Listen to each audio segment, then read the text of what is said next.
Bom dia! Vamos lá, gente, para mais uma aula, tá?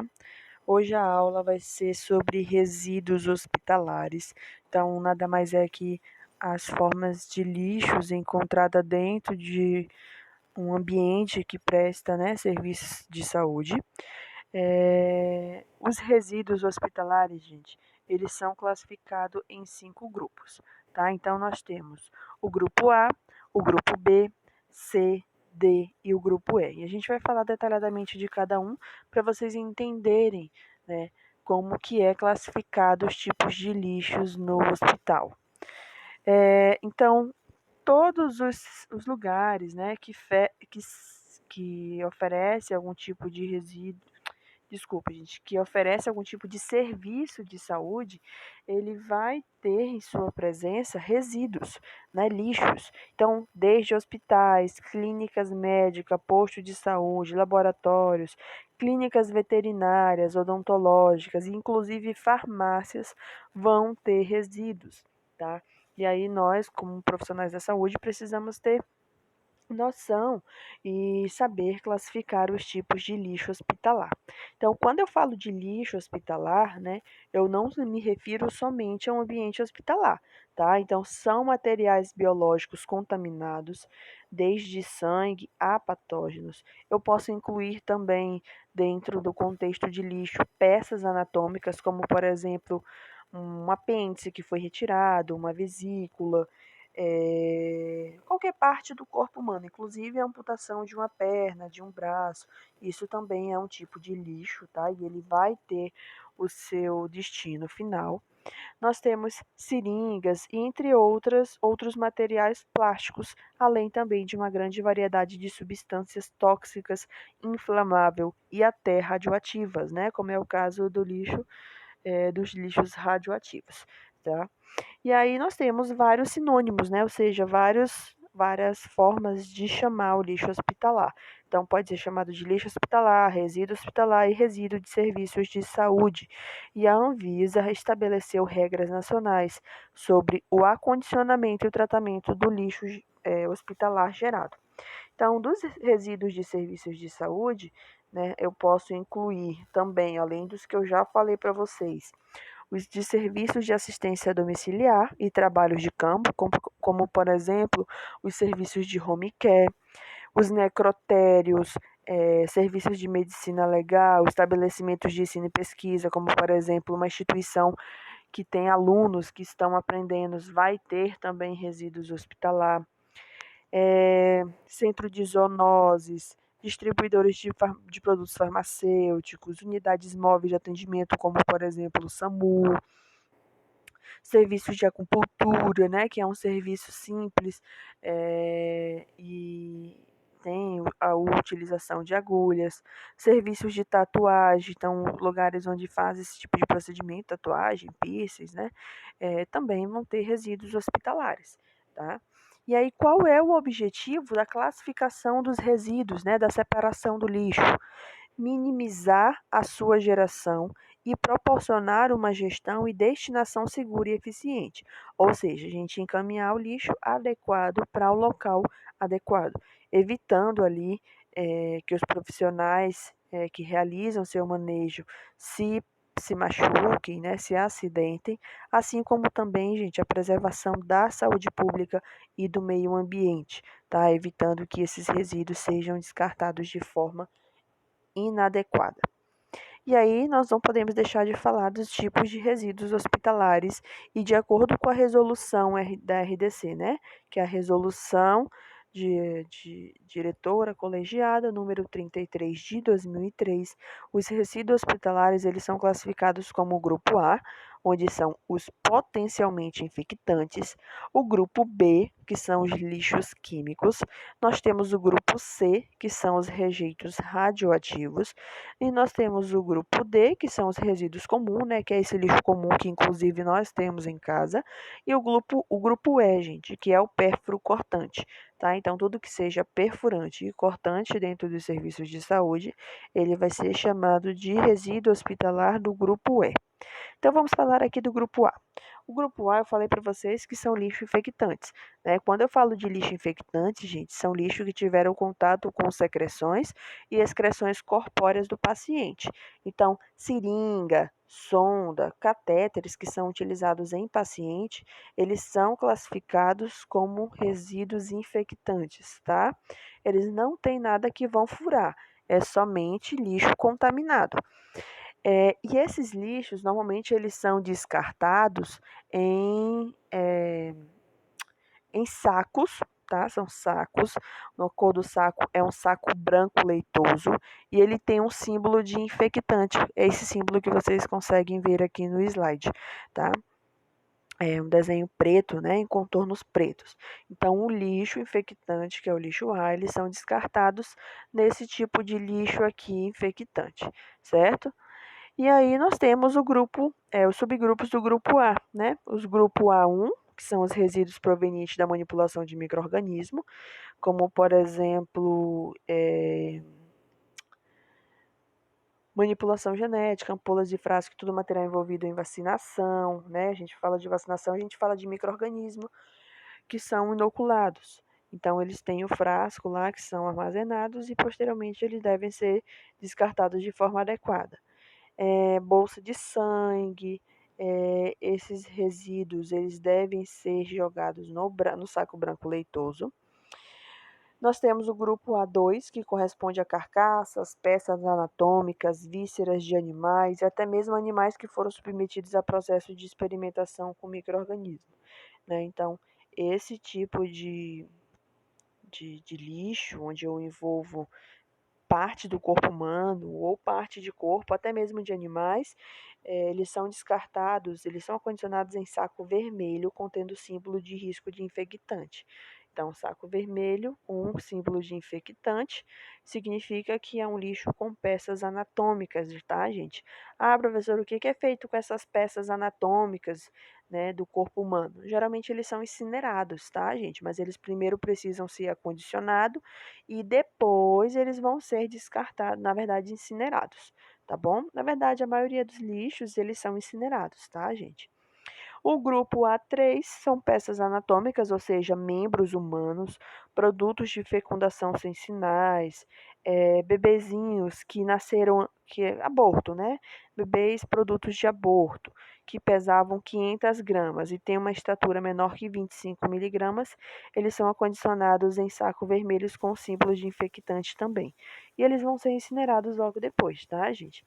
Agora, bebês com mais de meio quilo, maior de 25 centímetros, eles devem ser devolvidos aos pais para eles passarem por um processo de enterro, né, normal, como uma funerária, que a gente já não caracteriza como um aborto e sim como um abortamento.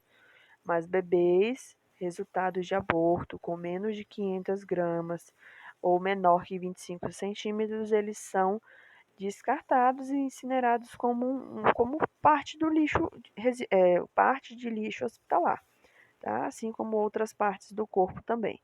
Grupo A4, nós temos aqui filtro de ar, gases aspirados, que mais? Carcaças, peças anatômicas de animais, cadáveres de animais. Esses resíduos, eles são acondicionados pela geradora em saco branco leitoso com símbolo de infectante. E o grupo A5, nós temos órgãos, tecidos, fluidos e todos os materiais envolvidos na atenção de saúde, tanto de indivíduos ou animais, tá, gente? Com suspeita ou certeza de contaminação por prions, que são agentes infecciosos compostos por proteínas modificadas. Nesse caso, eles são acondicionados em 2 sacos vermelhos, tá? Um dentro do outro, e esse saco vermelho tem que ter o símbolo de risco de infectante. Grupo B. O grupo B a gente inclui os lixos químicos. Quando eu falo de lixo químico, eu falo desde líquido, reagente de laboratório até medicação, né? Frascos de medicação que são descartados, medicações, líquidos que são jogados fora, eles são considerados lixos químicos. E esses resíduos do grupo B, eles são identificados através de um símbolo associado com a discriminação de substância química, tá? Então nós temos aqui essa imagem, né?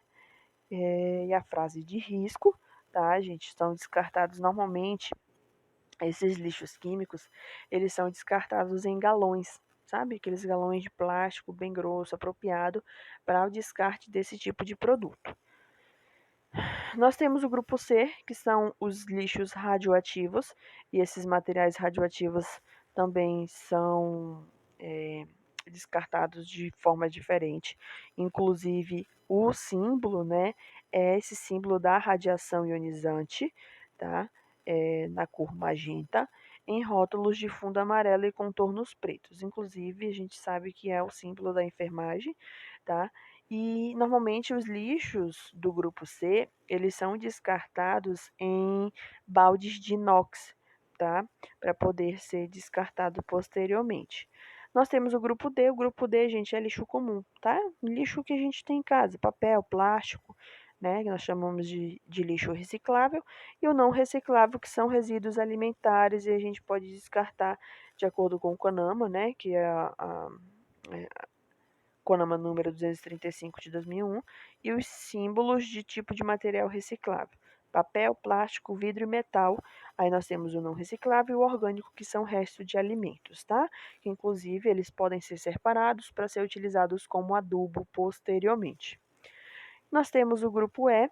O grupo E, gente, são grupos de lixo pérfuro cortante, ou seja, tudo que perfura e corta, né? Como, por exemplo, bisturi, tesoura, agulha, catéteres, tudo isso que são pérfuro cortantes, eles devem ser descartados na caixa, tá? É uma caixinha amarela, como vocês podem ver na imagem, e essa caixinha amarela, ela tem um símbolo de infectante, tá? Só que a diferença dela para o lixo infectante é que no lixo infectante não pode ser descartado agulha, tá?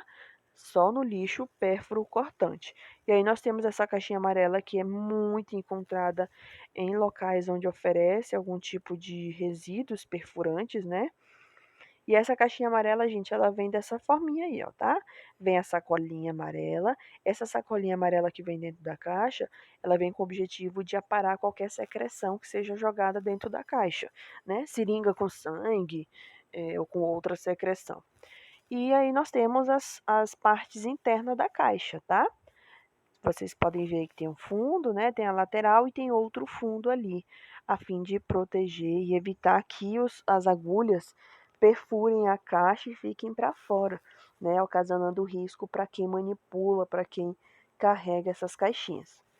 Ó, como vocês podem ver, tá? Existe uma linha, se vocês verem bem aqui embaixo, tem uma linha pontilhada. Tá vendo os pontinhos? E esses pontinhos, gente, ele me indica o limite que essa caixa suporta. Inclusive, os lixos, tá? Eles só podem ser condicionados em lixo, onde ele suporta, na verdade, 1/3 de lixo, tá? Desculpa, 1/3 não, gente, perdão. É 2/3 da sua capacidade, tá? Como vocês podem ver, o lixo nessa caixinha amarela só pode ser descartado até essa linha pontilhada. Por que, professora, que tem esse limite? Para evitar que aconteça acidentes, né? Fique para fora da caixa, como vocês podem ver na outra imagem ali, e acabe acarretando acidentes de trabalho. Então, deve ser respeitado o limite, que é de 2/3, tá? 2/3 do lixo. Então, as caixas coletoras, elas devem ser utilizadas até a sinalização do limite da linha pontilhada, que corresponde ali 2/3 da caixa utilizado. Manter a caixa coletora em suporte específico, tá? Ele não pode estar em cima de bancada, em cima de mesa, ele tem que estar em cima do suporte, na parede, como mostra a imagem. E o suporte das caixas coletoras, elas devem ficar fixadas na altura que permita a visualização da abertura. Ou seja, a gente precisa conseguir ver o buraquinho de cima da caixa para ver o limite de lixo que tem dentro e o quanto a gente pode descartar ainda, tá? Gente, o ideal, atingiu 48 horas e a caixa não atingiu o limite, a gente também pode coletar o lixo, tá? Não pode lá ficar um lixo pérfuro cortante, que é um lixo infectante também, exposto lá por mais de 48 horas, né? Então, o ideal é que após 48 horas, se o lixo não tiver atingido o limite, ele tem que ser retirado do mesmo jeito, tá? ou esperar ele atingir os 2/3 ou até 48 horas após, se não tiver atingido, ele também deve ser recolhido. Vistoriar diariamente as condições de lotação e a integridade para saber se não está ultrapassando a agulha, se não está muito cheia, para, enfim, precisar trocar se for o caso. Gente, não reencapem agulhas, tá? Pô, vocês não mexem, não é para vocês estarem mexendo com agulhas assim constantemente, porque vocês são técnicos de radiologia. Podem precisar usar? Sim, se vocês forem utilizar, fazer administração de agora me esqueci o nome de contrastes, né, para exames radiológicos. Vocês podem administrar, mas aí, no caso de administração via parenteral, vocês, que são as vias injetáveis, né, vocês não vão reencapar a agulha, tá, gente? Tampar a agulha, não pode, porque isso aumenta as chances de acidente em ambiente de trabalho. Então, olha lá, não reencapar a agulha ou soltar a seringa no momento do descarte nas caixas coletoras. Tomem cuidado para não se furar e nem para cair nos pés, tá? Utilizar a caixa coletora para descarte de resíduos não perfurantes, como, por exemplo, luva, papel, gás, isso não pode. Gente, não pode jogar papel, não pode jogar nada que não for pérfuro cortante dentro da caixa amarela. Por quê? Vai usar o limite da caixa com lixo que deveria ser descartado em outros lugares, tá? Caixa coletora de pérfuro cortante em cima de pia, de móveis, bancadas, isso não pode. Por quê? Aumenta as chances de proliferação de micro-organismo, aumenta as chances de acidente de trabalho. E olha lá, ultrapassar o limite máximo da caixa coletora, ou seja, ultrapassar a linha. Olha, gente, o tanto de seringa para fora da caixa, com embalagem. Isso não pode acontecer, gente. Não pode acontecer. Existem orientações, existe toda a normativa para evitar esse tipo de coisa, inclusive acidentes. Então, dentre os cuidados, nós temos não reencapar a agulha, não desconectar as agulhas das seringas, que às vezes a pessoa quer economizar a caixa, acaba tirando só a agulha para jogar e a seringa jogar no lixo infectante. Não façam isso, não, deixa conectado na seringa mesmo, e aí diminui a chance de vocês se acidentarem se furando, né? Não quebrar ou torcer as agulhas, pelo amor de Deus, senão vocês podem acabar quebrando a agulha e se machucando. Desprezar o pérfuro cortante em recipiente adequado, não jogar pérfuro cortante no lixo comum jamais. Gente, não esqueçam que o pessoal da limpeza recolhe um lixo, né? E aí, como é um lixo comum, por exemplo, aquele lixo que a gente joga papel, não pode ter agulhas. Se tem, o pessoal pode se furar, se contaminar no momento da coleta, tá? Vamos respeitar os colegas e vamos respeitar também as normas. Não deixar agulhas nas camas ou berço do paciente. É muito comum, pessoal da enfermagem, tá, gente? Eu não posso nem defender muito, mas costume, né? Vai fazer procedimento, acaba deixando furado lá no colchão ou em cima da cama, esquecer. Então, tomem cuidado se vocês chegarem a manusear esse tipo de material próximos ao paciente, tá? Não usar agulhas para pregar cartazes em murais, tá, gente? Nunca ultrapassar o limite da capacidade do coletor de material pérfuro cortante. Sempre utilizar luvas de procedimento para punção, para coleta, para qualquer coisa que vocês forem fazer, para algum procedimento, né, invasivo no paciente. E manusear materiais cortantes com cuidado, bisturi, agulha ou qualquer outra coisa de vidro que possa quebrar e furar e cortar vocês, tomem muito cuidado, tá? Muito cuidado mesmo. Ah, professora, mas nós somos técnicos de radiologia. Gente, pode acontecer com qualquer profissional. Você está dentro de um ambiente hospitalar, você está dentro de um ambiente que está prestando serviços de saúde, então o cuidado é para todos, tá? Tomem cuidado e aí evita acidentes dentro do ambiente de trabalho, tá bom? Bom, esse é o nosso material, tá? De agora de amanhã, de manhã. Mais tarde nós temos o link da próxima aula, tá? E aqui eu coloquei no finalzinho, né, a separação, os lixozinho bonitinho, tudo que nós falamos hoje em aula, tá bom? Qualquer dúvida estou à disposição e até.